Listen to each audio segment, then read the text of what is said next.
Hello everyone, and welcome to this talk today. My name is Mattias Persson, and I have also a friend with me. Yes, my name is Helena Weigel. And both Mattias and I, we are, Mattias is chairman, and I am secretary of the local Social Democratic Association Triangeln in Malmö. And we have joined here this evening to talk about the shift. And we have two special guests with us, and you can start to say hello. Yes, all right. Warm welcome Leilani Farha from Canada. We're so happy and grateful that you could join us today. Thank you so much. I'm very pleased to be here and to see Mayor Katrin. I haven't seen you in some time. It's really lovely. I think this conversation is super important. There's so much going on right now. So I think we probably have a lot to talk about.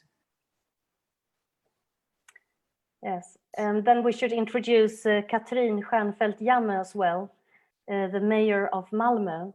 Warm welcome, Katrin. Thank you very much. Thank you very much for the invitation, the initiative, and thank you very much, Leilani, for accepting the invitation. I'm really happy to meeting with you again. It's quite a long time now. And I also want to say very, very welcome to all in the audience here. We are 45 persons in this Zoom meeting, and we will start to hear more about the shift from Katrin and from Leilani. But then afterwards, everyone is invited to ask questions. So yeah, how do we start, Helena? Do we have we start to ask Leilani about the project? Yes, I don't know if we should talk a little about the rules first and the arrangement of this seminar. The rules is, if you want to ask a question, then you start to write in the chat, and then we will, when we have the question session, we will ask you to put on your camera, and we also want you to have your full name, and then you can ask the question. And everyone is going to be recorded, so I hope it's okay for you that we'll broadcast it and put it on social media afterwards also. All right. Good. So we will start by Leilani and Katrin talking about the shift. And then after about half an hour, we open the meeting to ask questions to Leilani and Katrin. So first, Leilani Farha, you are the global director of the shift. Can you give us an introduction and a background story? Why did you start the shift? Sure. And again, thanks so much for inviting me and to talk about the shift in particular. And I think we are at a particular time now when the shift is incredibly relevant, or the need for the shift. So many of you may know I was the United Nations Special Rapporteur on the right to housing. I finished my tenure at the end of April. When I came into that position in 2014, 6 years ago, it was really obvious to me immediately when I looked around globally that there was a global housing crisis. There was no question. Every city in the global north and the global south was suffering unaffordable rents, large numbers of homeless people, in some places people being evicted from their homes for foreclosure on rent and that sort of thing you saw in Southern Europe, for example, was still going on. And, you know, we were well past the global financial crisis technically, which was in 2008. But it was clear to me that there was this global housing crisis. And then it became clear to me that there were global housing actors and that the landscape of housing had really changed significantly since 2008. And the landscape had changed away, really away from housing being about home or a place for families to grow, or where people can be safe and secure and contribute to their communities. And it had become a speculative commodity. And so with these two global things happening, a global housing crisis and global actors, I felt we needed a global response. And as rapporteur, I mean, I was a global response, but just one person. And one person cannot address these massive and significant issues. And these big actors who have the actors I'm talking about are financial actors with a lot of not just money and capital, but political power. And so I felt it was important that we form some kind of a global response. And so the shift was born. I looked for partners. I wanted partners in this, obviously, as I said, it's not for one person to do. And I felt the partners that I ended up with were the appropriate ones, because one partner is the Office of the High Commissioner for Human Rights. And if we're going to challenge the commodification of housing, we need another framework. And I believe strongly the correct framework and the only framework that has the possibility of challenging this idea is the human rights framework. So the Office of the High Commissioner for Human Rights was a natural partner. And then I also knew that it's cities and city governments that are really at the front line of the housing crisis, really dealing with it in remarkable ways, in creative ways, but also suffering the crisis. And so to have cities as my partners in this shift seemed really important. And so we formed, through a network of cities called UCLG, United Cities and Local Governments, and the Office of the High Commissioner for Human Rights and myself, we formed the shift. And the real goal is to push all levels of government to recommit to housing as a human right, to challenge the commodification of housing, and to do the work that's necessary in that regard. And there's a lot of activities that have to happen to make that shift. And so that's what being involved in the shift is about. It's not about already being a human rights, being expert at human rights. Many of the partners in the shift don't, and members of the shift are not already excelling in the area of human rights, but they know that that's where they want to go. Yeah. Thank you, Leilani. Katrin, what was the reason that Malmö signed the shift? Can you give us some background story to that? Of course. First of all, I would like to say that I had the opportunity to, through Fredrik Gerten, the filmmaker. I saw you here earlier, Fredrik. Maybe you could say hi. I think he's muted. Everyone sees you? No, I just unmuted myself because I was eating a sandwich. I didn't want to have it out in the air, but hello, okay, everybody. Sorry I'm listening. But first of all, I would say that you invited us to have a meeting with Leilani when Leilani came to Malmö, when you were working with your movie, Push. And at that time, we were really starting to address the question about how to create, in all sense, a more sustainable city. We have a long history of working with like green solutions, climate solutions, try to build new city districts and develop the city with a focus on sustainability. And I think we have lots of knowledge according to how to create green sustainable city districts. But we realized that we have to address the issue about housing, how to create an inclusive city, how to work with the sustainability in all senses in the same manner as we have been doing for quite a while, according to the green issues.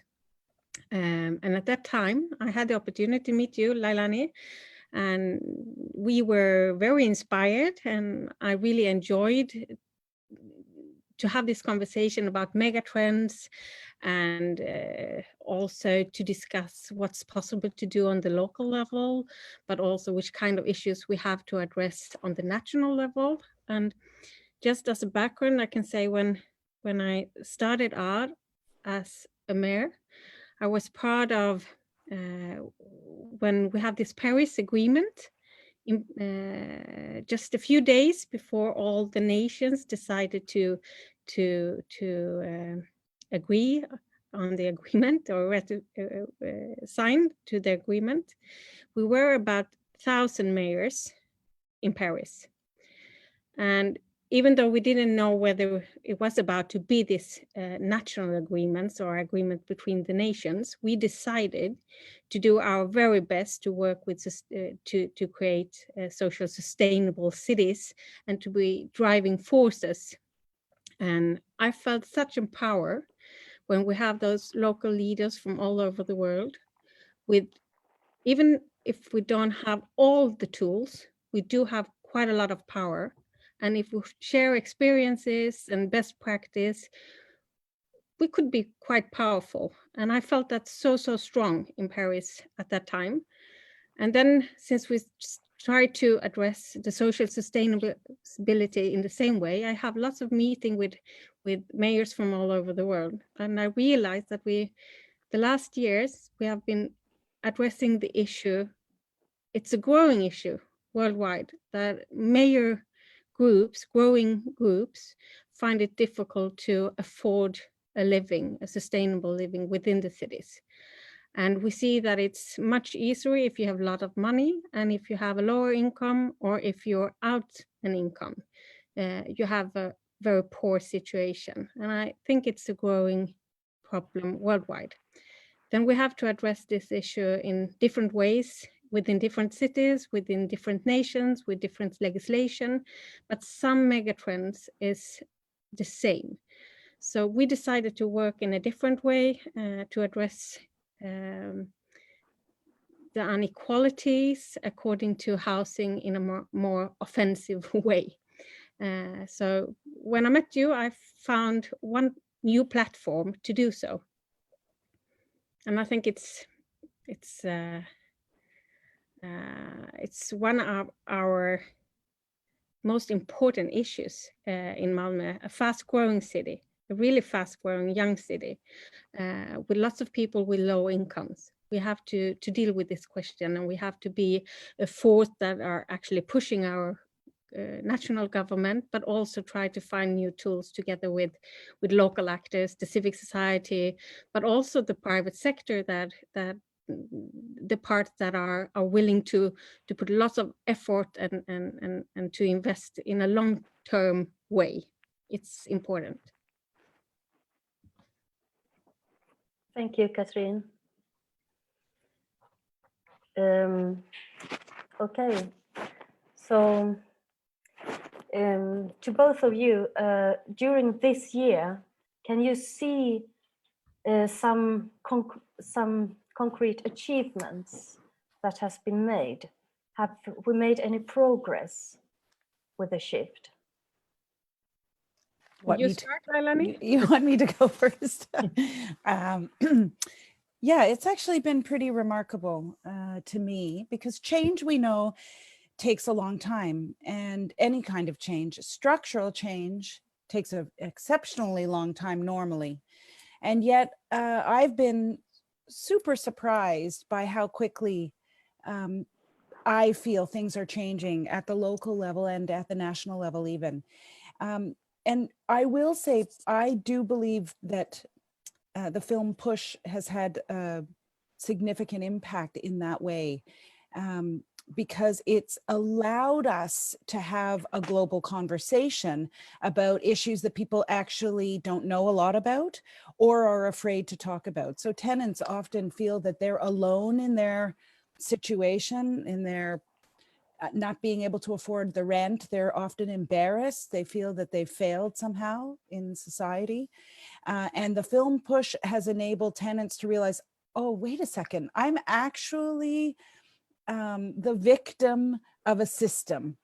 And that then enables a conversation. A lot of people don't actually know why housing is so expensive, or why there's homelessness in cities, or, you know, what, and the film really enabled us to inform people about that. So I think through that, through the film, we as well as obviously advocacy and the sense that cities have, that Katrin just said, you know, there's a strong sense, I find, amongst mayors that we're on an unsustainable path, that it's not possible to continue. The cost of housing is just escalating and escalating. And then the people who run cities, who make cities work, can't actually afford to live there. And so I think all of this was coming together when the shift formed.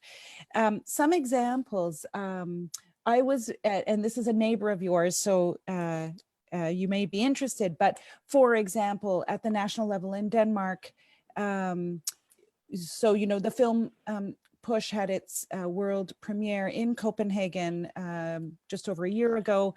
And it created a buzz that was already happening to some degree on the local level. Blackstone, one of the largest, the largest private equity firm, had been purchasing housing in Copenhagen in one particular neighborhood, and quite a few houses. And there was real pushback because people were not able to afford the rents.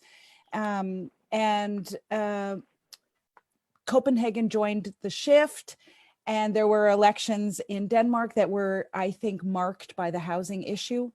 And the new national government very recently adopted very progressive law to try to create an atmosphere that would be protective of tenants and tenants' rights, and would be more difficult for the big investors to come in and make only short-term investments. So they created a rent freeze for tenants, which is not the kind of environment the big investors want, because a rent freeze means you can't raise rents quickly over a few years. And there were other protections there. In Canada, where I live, the national level government has adopted fairly recently, just under a year ago, national legislation which for the first time recognizes housing as a human right, and says that it is the government of Canada's housing policy to recognize housing as a human right, as it's articulated in international human rights law. This is a government who for many, many years would not recognize housing as a human right at all. And now they have it in legislation, and they've incorporated it into a national housing strategy. So they're using a human rights-based approach. We've seen in Berlin, tenants taking to the streets, and as a result of their advocacy efforts, and I've been pleased to see a shift even in their own advocacy, because when they were first, you know, really challenging the big financial actors from buying up properties in Berlin and raising rents, they weren't using human rights language, and now they've re-articulated their demands through human rights, and they have been successful so far in getting a rent freeze as well, a very substantial rent freeze. There are examples out of Spain as well, similar in nature, challenging the same actors. So there's been quite a bit of progress. I will say as well, in terms of cities involved in the shift, more than 40 mayors have committed in various ways, and are at different stages, of course, of commitment, which is what we expect. As I said, you know, change does take time, and I've been heartened to see there's an energy around the idea of challenging the status quo and not just accepting it. And everyone knows it's not easy to do that. But cities and the 40 plus cities that are involved, some are, you know, really big cities, London and Paris, as well as, of course, smaller cities, Montevideo, for example. But there is this energy around, okay, we can, as Katrin said, there is power. Cities do have power, and they can be creative to challenge what's happening. Thank you. Yeah, we will come back to some things you said, because there are a lot of questions, but we can first let Katrin in. And can you tell us something about what has happened during this year in Malmö? I would say lots of things has happened, both locally, but also on the global level. And I still feel that we have a growing movement of local engagement.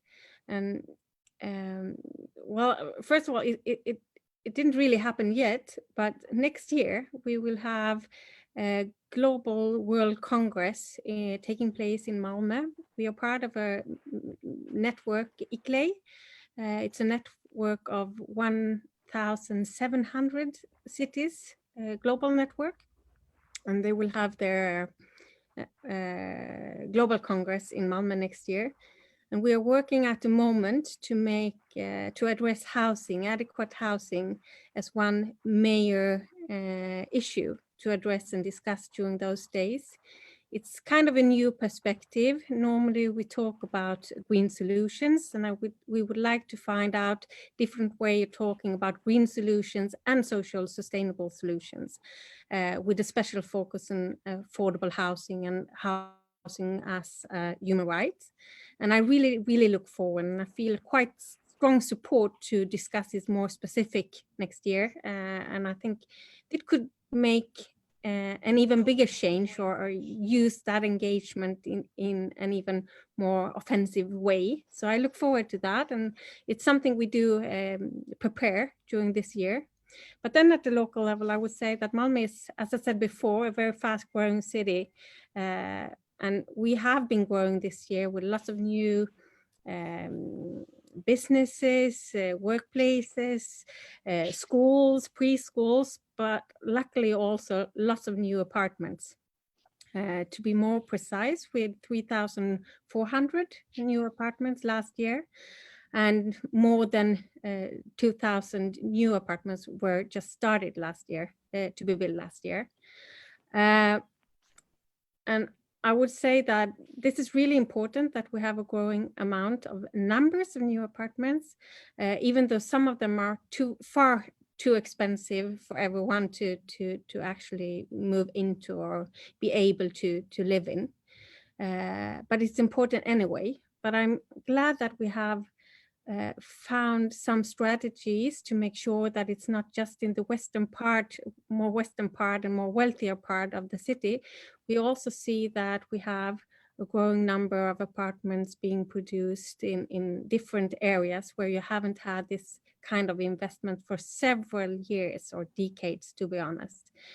And we also have some projects that where older apartments are being refurbed in a quite sustainable way, not in a way that are just raising the rents, but also to create like more energy efficient, but also in a social sustainable way, creating more job opportunities for the tenants in the surroundings. So we have lots of different projects. And the municipality itself has also started out some different cooperations with different actors. For example, one with the tenant association to create processes that presses down the cost for new apartments. And we have a special focus on apartments for young people.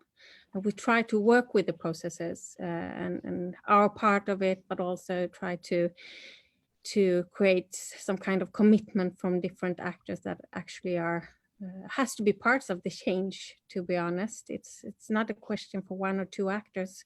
We need to create areas where we discuss and try to find new solutions together. And we also started out different planning projects. For example, one Amiralstaden, where we plan, it's a part of Rosengård, where we plan to build a couple of thousand new apartments for a couple of years. It's closely connected to our new train station, for example. That we know for sure that infrastructure is one smart way of planning the city to create like sustainable transportation solutions, but it also a way to start processes to have new apartments in different areas. So we have lots of different projects and work that has been started, and I feel quite a strong support from different actors, both private actors, which I prefer to work with, that has been like long-term committed for the city and the city development, not just with a strong focus on their own apartments and buildings, but also in the surroundings to create good living conditions. And I would say that we have good cooperation with the tenant associations, which I think it's an important voice when it comes to this kind of issues. Well, thank you both for talking about how it is now and what has happened during the last year. Matthias? Yeah, we are open if someone have a question, and I know that we have one person here, Fredrik Garten, who have announced that he has a question, and I don't know if you're here with us right now. He's there. But you know, I'm a troublemaker, so you really want me on that this early? Yes, please make some trouble. Yeah, you're in good company, I think. Yeah. No, I think I'm you know, I've been traveling the world talking about the film a lot, sometimes together with Leilani, a lot for myself, and also around Sweden a lot. And everywhere I mention that Malmö is a part of this, and I'm really happy and proud that Malmö is a part of the shift. But of course, a lot of people also ask me, okay, so what happens now? So of course, we are a little bit waiting for that. And I understand politics is nothing that happens overnight. So it's like it's a longer process. I have several things, but one thing, for example, Leilani's last week as a special rapporteur, she filed a communication towards a company based on Bahamas and Cyprus, but the company is called Akelius, which is like now also extremely big in Malmö, both here around where I live, but also they bought Kronprinsen and so on. And all the stories I hear from tenants and from architects involved, or from even construction workers involved, is that what's happening is extremely poor quality. And so it's a bit scary that we have such a big landlord, and I understand it's not the city's policies to regulate them, but it's something to look at. We also have another company which have its seat in Malmö, that's Heimstaden. And Heimstaden is, you know, it's owned by a Norwegian finance guy. When we were now in the Czech Republic, that was the last showing we had before the virus hit the world. So we were in Prague together. And we did some simple research online and asked people if they knew that if Blackstone was in the Czech Republic, and nobody thought so. And we found out that they actually had 44,000 apartments that they bought from the coal miners company, so it's really poor people's homes. But now, just some days before, Heimstaden, based in Malmö, bought 44,000 apartments from Blackstone in the Czech Republic. So it's good to understand what happened in Malmö. It looks like they're local people, but we have global capital operating in Malmö, and their business models that they are applying in Malmö are totally global. And this is like, when I talk to people around in town, they are affected by the behavior of these guys. And of course, they are obeying the law, but they're also pushing the law. And we know that the former government, the conservative government, Alliansen, they took some legislation that weakened the strength of the tenant association. So we are in a new situation, of course, and in one way, I wish the city to speak out a little bit more about these big actors. I can also mention, when I have the voice here, I saw in the newspaper this week that there is a house coming up on Nobelvägen, 450 units, and 18 square meter big apartments. That building, the landlord, the project people are, it's a company called Aberdeen, and based in the UK, but it's a real estate investment trust.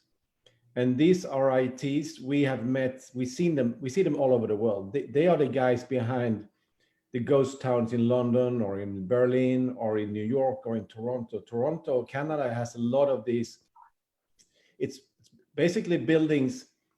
The projects are out on the financial markets. And I guess this Aberdeen, they're building these houses all over the world. So the investors have no clue that they're actually buying into Malmö. So it's a totally a financial product with no heart for Malmö, no care for Malmö. And if I was in the city and if I could stop this, I would do it now, because you're building slum, and it will have what's coming after. That was my quick questions. Yes, Fredrik, shall we give Katrin the chance to answer? Yeah, no, there was a there lot. were many questions. A lot. Thank you. Okay, I would love to comment, because I think you pinpoint some really, really important issues. And you also pinpoint why it's so important that we work cities to cities cross borders, because the problem that we have to deal with, it's part of a global movement, it's a global market, it's a global capital. And that's why I also stress when I talk that I really feel that we have to bring strong cooperation with actors that for real would like to make long-term commitments within the city. It's not just about the number of apartments. It's also about that landlords are able to create good living conditions and safe and surroundings, and it's so much more than just the apartment itself. So that's why I always stress that we would like to find new cooperation with actors that are not like short-term driven, but long-term focused. And it's a really complex global network of capital, and it's not always easy to follow the money. And I think some part of George's job, both with the film and George's job within the shift, it's important to show the problem and show the capital and the engagement, that both good examples and bad examples, I would say. And then you pinpointed also that earlier governments weakened the power of the tenant association, for example. But the fact is also that they took some really important tools from the local municipalities. Earlier, it was a bit easier for us to avoid bad businesses, or that some apartments were being sold out to companies with like a very short-term focus.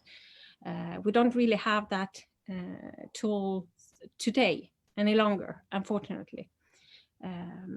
So some of the solution is to gain the pressure for the national political parties, and I would stress parties, because I think it's really important that you build broad alliances to create long-term stable solutions for this kind of problems. In Malmö, we tried to put together some kind of advisory board with different actors from the civil society, the academia, the private sector, with pinpointed actors, to create what to call it, strategies and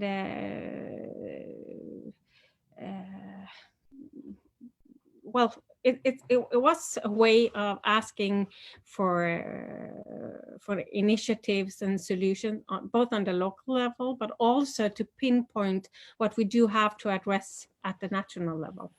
Unfortunately, we couldn't have this board all set because we had an opposition from both the left party, the Conservative Party, and the more populist right party. They joined and said stop. And we have to find new solutions to make sure that we use the power and the engagement of different actors. I know for sure that all different parties do have their solutions and suggestions, but since we don't have those broader coalitions, nothing is being done at the moment. It's like everyone is so stuck in their own solution, which means like nothing happens. So I think as a local mayor, I would like to, even if it means that I have to discuss and cooperate and maybe buy some other parties' solutions in one way to find sustainability and have one way out of this very closed situation where nothing actually is happening. I think the example from Denmark is really interesting for our government to look at when it comes to make sure that the rent is not raised too fast and so on. So Can I jump in? We joined the shift. Leilani, yeah. Yeah, can I jump in? Yeah. I had occasion to meet with the minister in Sweden responsible for housing, and was quite interesting in that I didn't get the feeling he was that interested in a Denmark type legislation, because there was some denial about what you and Fredrik described as the global capital that is infiltrating Sweden. There was a denial that that was a problem. So you have some work cut out for yourselves in terms of convincing national level government that this is a real live issue. But I wanted to say a couple of other things as well, if I might. One of the things that you raised, Katrin, that I thought was very important, and it goes to some of the points that Fredrik was raising as well, I think, is you mentioned that there are, in fact, in Malmö, some housing providers who are willing to do upgrades to buildings and refurbish buildings, but from a more socially conscious place. And I know that to be the case in other cities as well, that there are some who understand that refurbishment is not about capital gain only or exclusively, but that it is about creating, that they want to be involved in creating better living conditions generally for the city in which they're acting. And I think that that's, I think it's really important to engage those actors. And a lot of people have to ask me about the shift and about myself, whether I'm anti-capitalism and anti-private actors. And it's not the case at all. I think there are some private actors out there who understand that we shouldn't be in this mode of uber capitalism, that there is another kind of capitalism that's kinder and more gentle, and that this capitalism on steroids is inappropriate and vulgar, actually. I believe there are actors out there like that. And I actually think that we should be looking for some young companies and young actors who have grown up in a different era with an understanding of the climate crisis and the social and housing crisis that is existing in most cities, and that there must be some young, scrappy businesses out there, entrepreneurs who might like to be engaged in housing in a more meaningful way and not just to get profits. One of the things that I've been encouraging cities to do, and I won't put you on the spot now, Katrin, but maybe we can have this conversation later, is encouraging cities to adopt their own human rights-based housing strategies or even a charter. And even though in different jurisdictions, cities actually some cities can't make law and can't designate all the housing policies they would like to, it could create an atmosphere and an understanding of the principles that you're working on the principles you're working from as a city. So some of the principles might be, you know, that we believe in public assets and not selling off public assets. That could be, that's a human rights principle. And it could be a principle. You could have as a principle addressing inequalities through housing. You could have as a principle making a priority of addressing homelessness and ensuring no policy contributes to homelessness. You know, in creating that kind of charter or strategy, you're at least conveying to the actors in the housing sector what they can expect when they engage the city of Malmö in housing. And it's not to say that you have at your fingertips the laws, because I know national government sets some of the laws and that you have to then negotiate with national government and try to push them, but only to say you then create a human rights climate in your own city. And that can be quite persuasive. And when you start engaging with other cities, this is the hope of the shift. When we have a lot of cities saying our values are human rights values at the city level with respect to housing, when many cities line up that way, I think that will put pressure on national level government. And I'm going to throw out a question or a provocative thing, because I have heard recently, and I guess it's your national level government, that for new buildings in Sweden, new builds, that they won't be, the rents won't be negotiated with the tenants union, that they will be set based on market value. And that strikes me as alarming. I think the Swedish system is so unique, and I think the separation of rents from markets, I know rents are still expensive, and of course the market has a pressure on the tenants union and those negotiations. I understand that, but still your system is very unique and quite precious. And when I heard that this might happen or has happened, I'm not sure, I find it very alarming. I'm interested to know what you think about that, Katrin, and how you're interacting with that. Yeah, we have to let Katrin answer that question, of course, because I think we are all interested. But then after that, I think we have to let our participants in to ask questions. I already have 2 questions or 3 questions in the chat room and 1 raised hand at least. So first, Katrin, can you please answer that? Firstly, I would say that I think the problem, according to global capital and short-term investment, is a quite late and increasing problem. I think a couple of years ago, we didn't have the situation where we have any global capital interested to invest in Malmö at all. We had a totally different situation just a couple of years ago.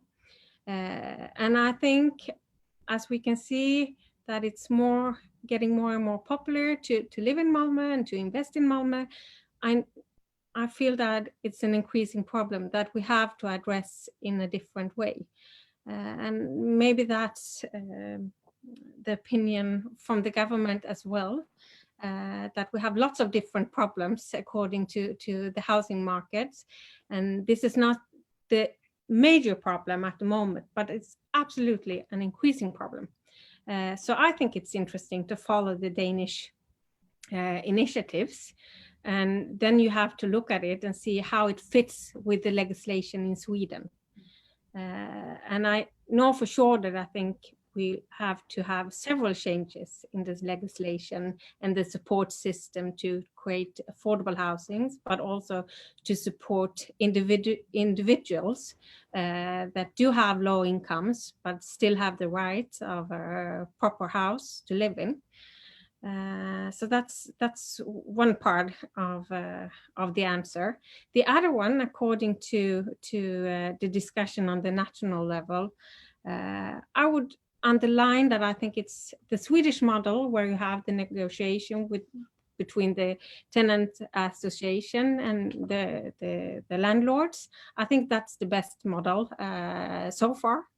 And it is true that it's part of an agreement at the national level to look for different solutions in that direction to create more of a market-driven solution for new apartments.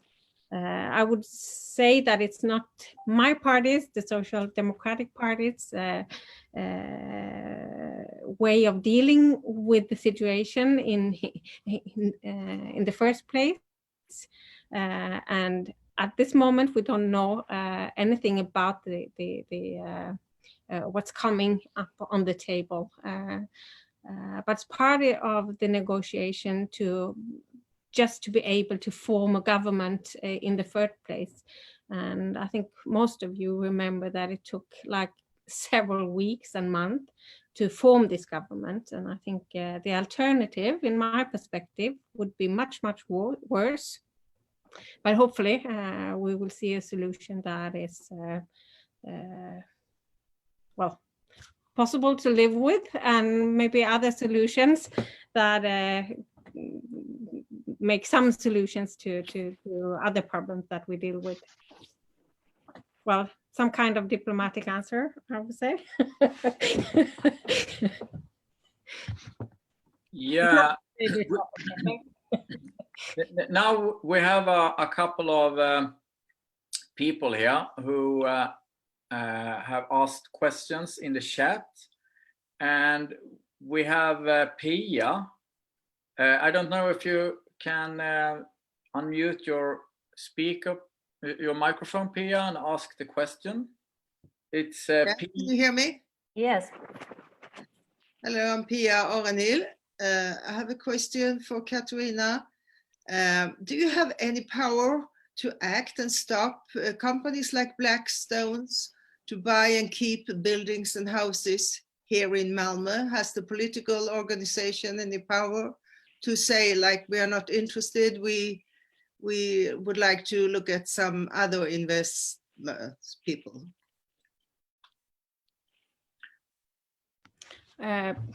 Well, we have a national legislation, and we used to have more power and more to say when it comes to this kind of issues before than we have today. But when it comes to our own land, when it comes to our own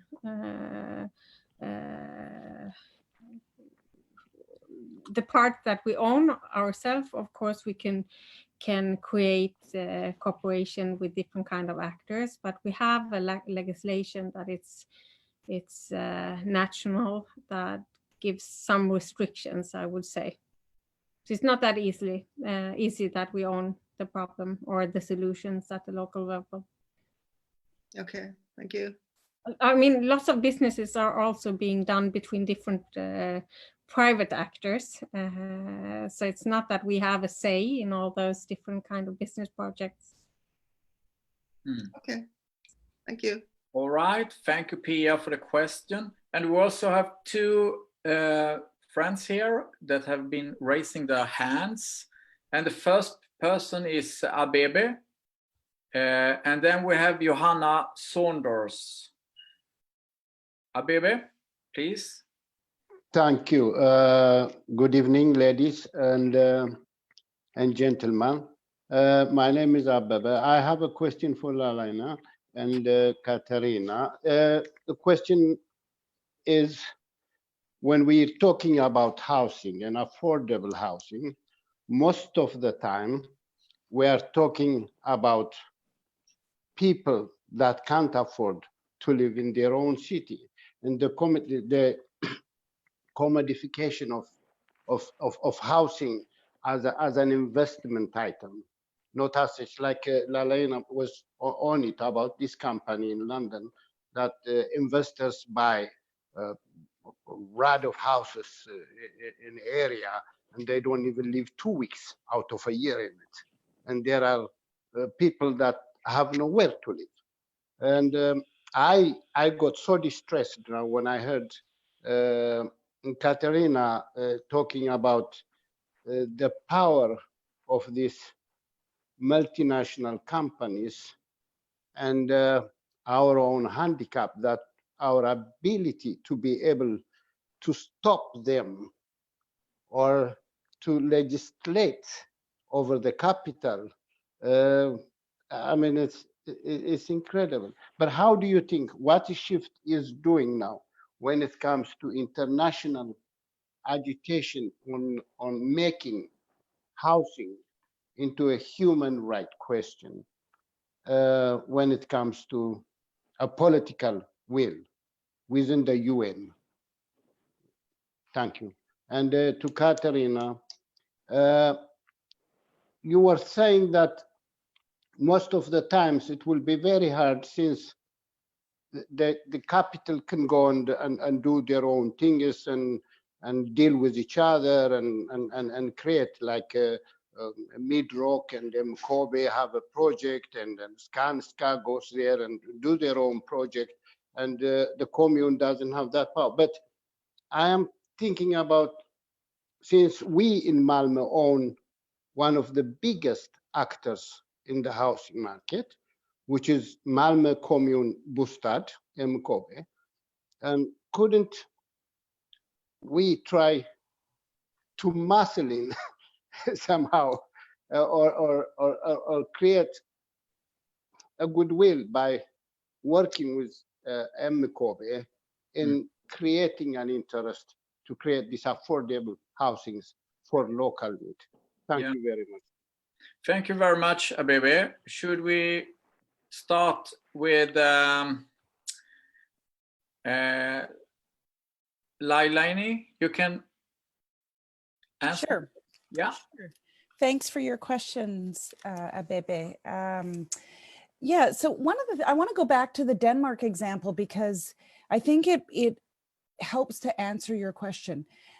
What was so amazing to me about what Denmark did and what the minister responsible for housing did with respect to their legislation was when they first introduced the legislation, I mean, people were calling it the Blackstone legislation, colloquially, because the idea was to get pushback against Blackstone from coming in. And they were very clear. They said, they made public statements, you know, saying, we believe housing is a human right. So you are welcome to come in, Blackstone, but you have to play by our rules. And our rules are human rights rules or human rights based rules. And I think that that's quite a big stick. And then they came up with the legislation that creates what I would call a hostile environment for an investor. And I think it's quite possible for states to do that. And I think that's what they should be doing.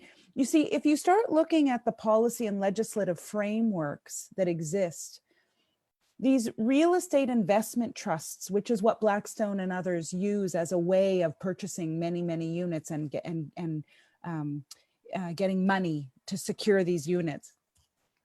Well, there are big tax advantages in most countries for real estate investment trusts to establish themselves. So in most countries, they're not taxed the same way income or revenue from income is taxed. And so that's what makes it very attractive. So you can go in, real estate is a hot commodity, you can make a quick return and you're not paying taxes, you see? And so we need governments to recognize the role they are playing in creating a legislative environment that is very friendly to these actors.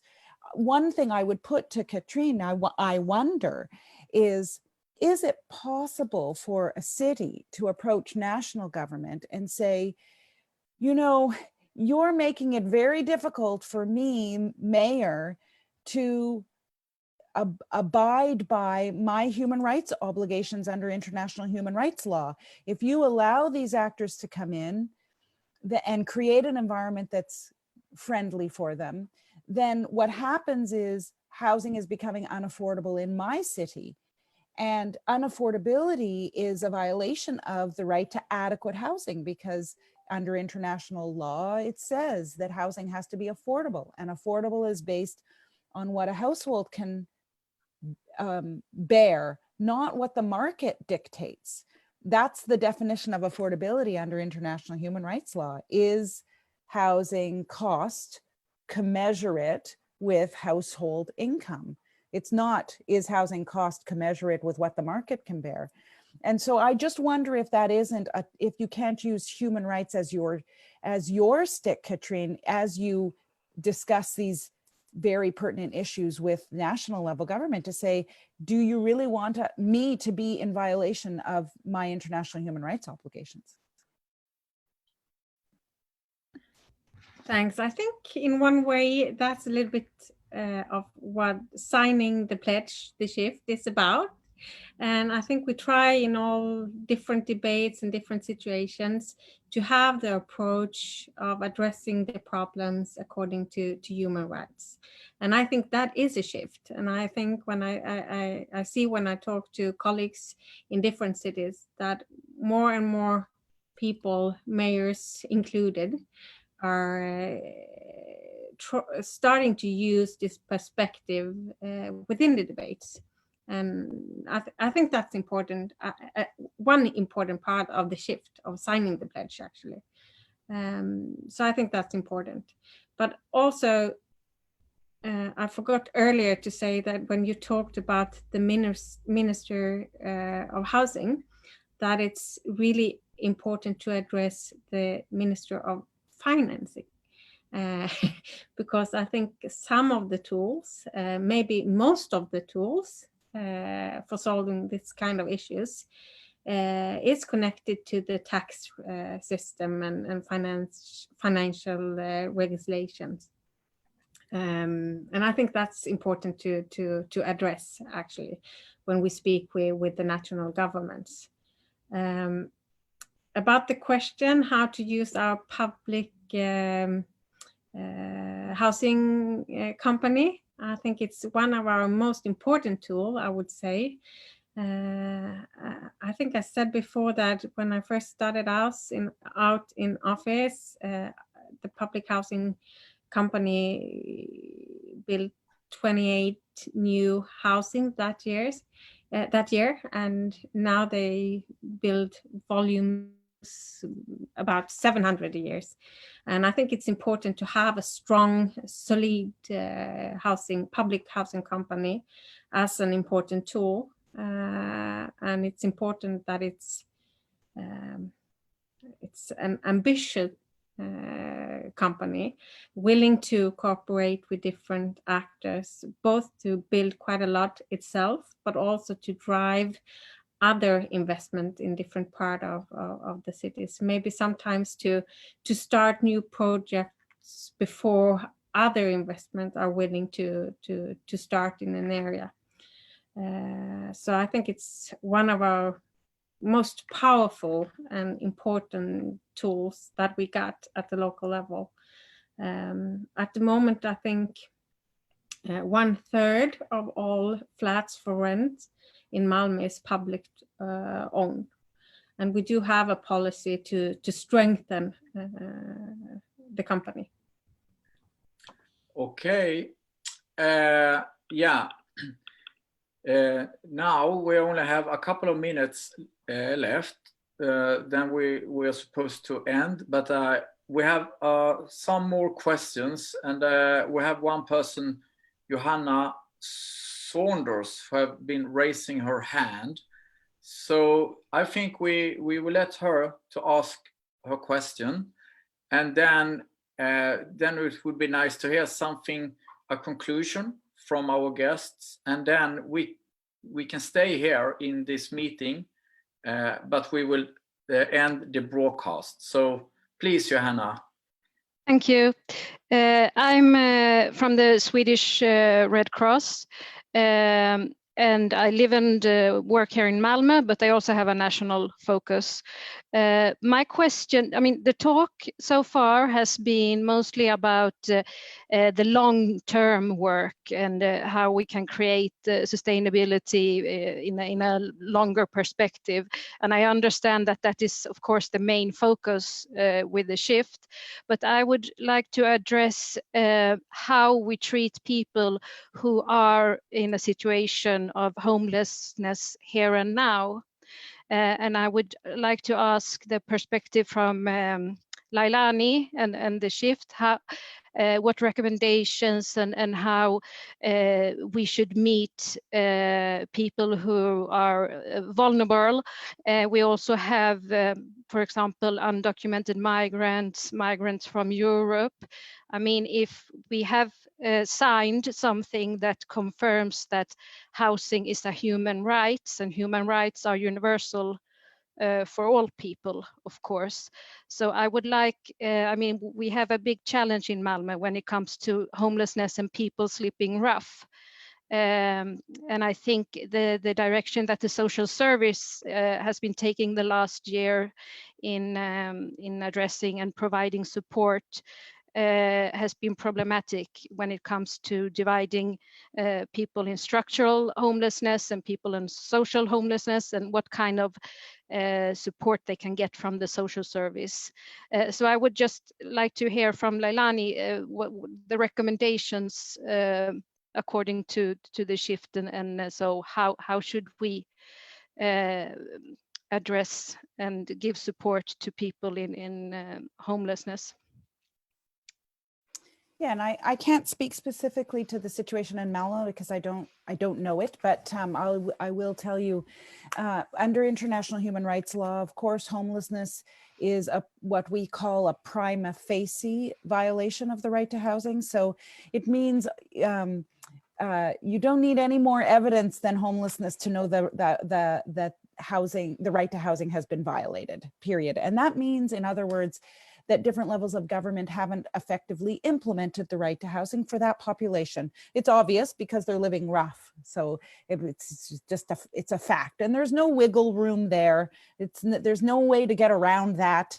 It is absolutely a violation of human rights, and we know why. And COVID tells us more than ever why, because homelessness is obviously a matter of, well, it can be a potential death sentence.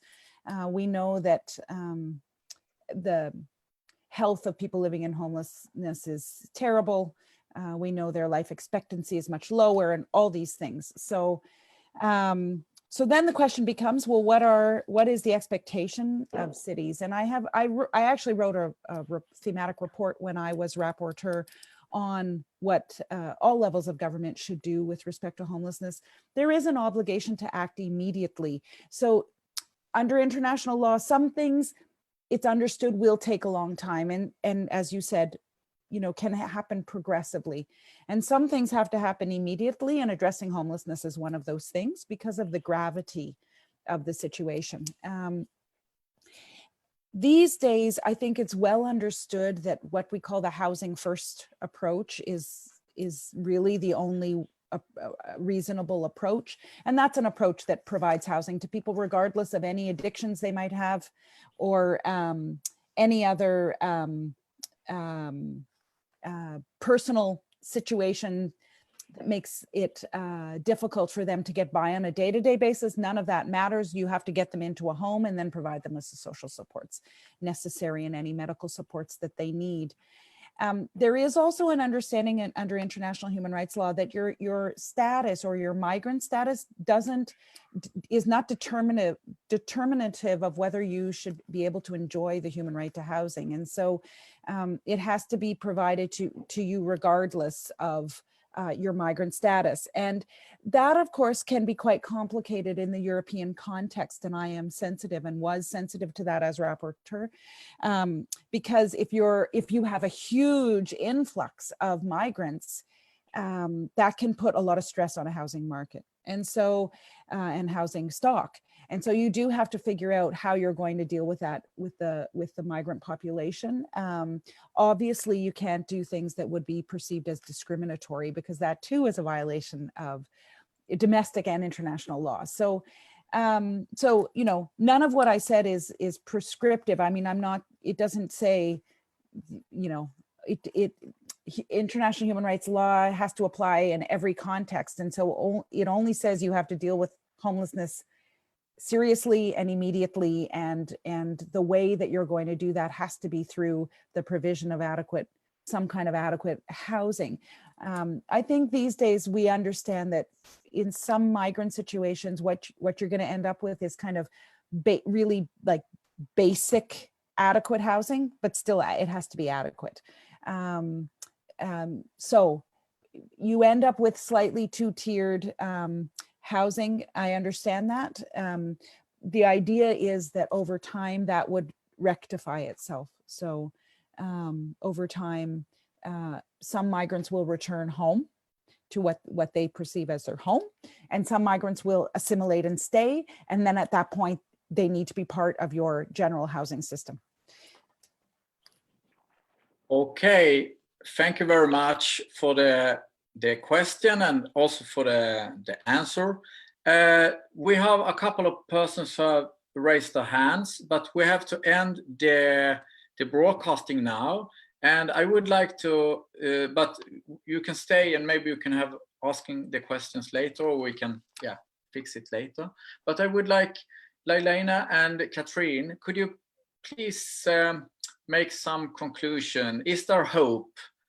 Will we fix this together? And let's start with Katrin. You could say something short. Thanks. Of course, there's hope, and I'm really convinced that if lots of people get united and drive this kind of issues, I know that we can make a change. I know it for sure. We have done it before, and I think the work that Leilani have been doing the last couple of years has made a change in one way already, and I feel a difference when I first started to address this kind of issues and the way we address it now. You can see it in different cities, in different nations, both on the local and the national level.